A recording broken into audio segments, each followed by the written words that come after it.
Donc, dans cette vidéo-là, je vais vous montrer comment calculer l'aire d'un polygone régulier. Donc, pour calculer l'aire d'un polygone régulier, il existe deux formules, donc deux méthodes différentes, mais qui reviennent à la même chose. La première méthode, c'est, dans le fond, une formule d'aire qui fonctionne avec le périmètre et l'apothème de notre polygone.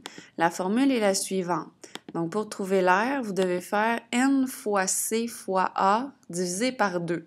Donc là, c'est des multiplications qu'il y a entre les lettres n, c et a. Je les ai pas mis, donc vous pouvez mettre des points si vous voulez, des petits points, mais je veux pas avoir de x pour pas vous mélanger avec les lettres. Donc, c'est vraiment des multiplications qu'il y a entre les trois lettres.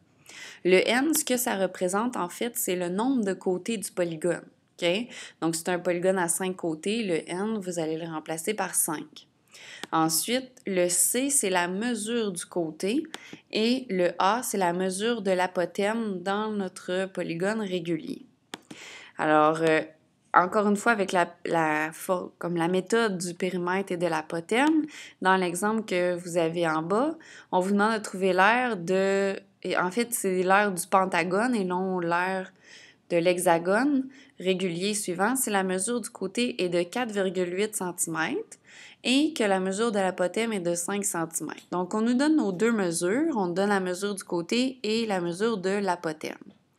Alors, on va commencer avec notre formule. On sait que pour trouver l'aire, c'est n fois c fois a divisé par 2. Et on va remplacer nos lettres dans notre formule. Donc, le n, vu que c'est un pentagone, on sait que le n, c'est 5 côtés. Le C, c'est la mesure du côté qui est de 4,8 et le A, c'est la mesure de l'apothème qui est le 5 cm. Là, oui, vous allez dire, madame, vous avez mis des X dans votre formule. Je suis d'accord, mais je ne pouvais pas faire de petits points avec mon ordinateur. Donc, moi, dans vos notes, je ne veux pas voir le X, je veux voir des points. OK? Mettez des points pour vos multiplications, s'il vous plaît. Alors, si on fait ce calcul-là, 5 fois 4,8 fois 5, ça nous donne 120 sur 2. Et si on fait notre division, ça nous donne une aire de 60 cm² pour le pentagone avec les mesures qu'on nous donnait. Deuxième méthode, donc c'est la méthode des triangles. Alors, ce que vous allez faire, c'est que, en fait, la formule, elle consiste à quoi? C'est que vous allez prendre votre polygone et vous allez le séparer en différents triangles. Et là, ce que vous allez faire, c'est que dans votre formule, on a n fois CA divisé par 2. Okay? Donc, le n, ça se trouve être le nombre de triangles que vous avez dans votre polygone, donc le nombre de côtés, si vous voulez. Et le C fois A divisé par 2, ça se trouve être la formule de l'aire d'un triangle.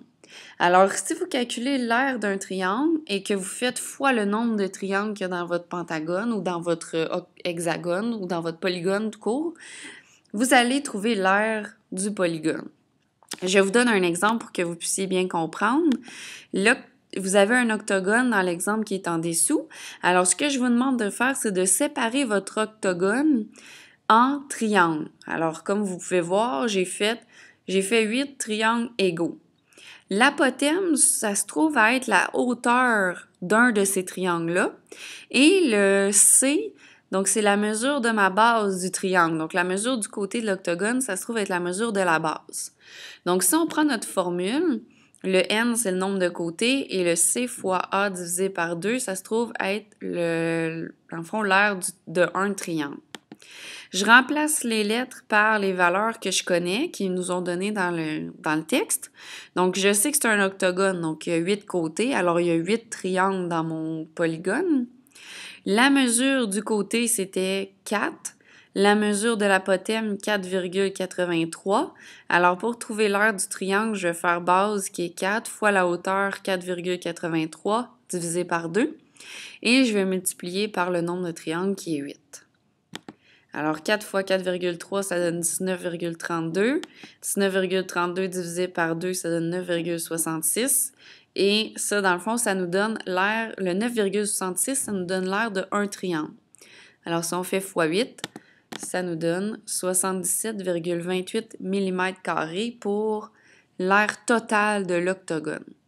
Alors, la méthode des triangles, c'est vraiment de séparer votre polygone en triangles égaux et ensuite vous calculez l'aire d'un de ces triangles-là et vous multipliez par le nombre de triangles qu'il y a dans votre polygone.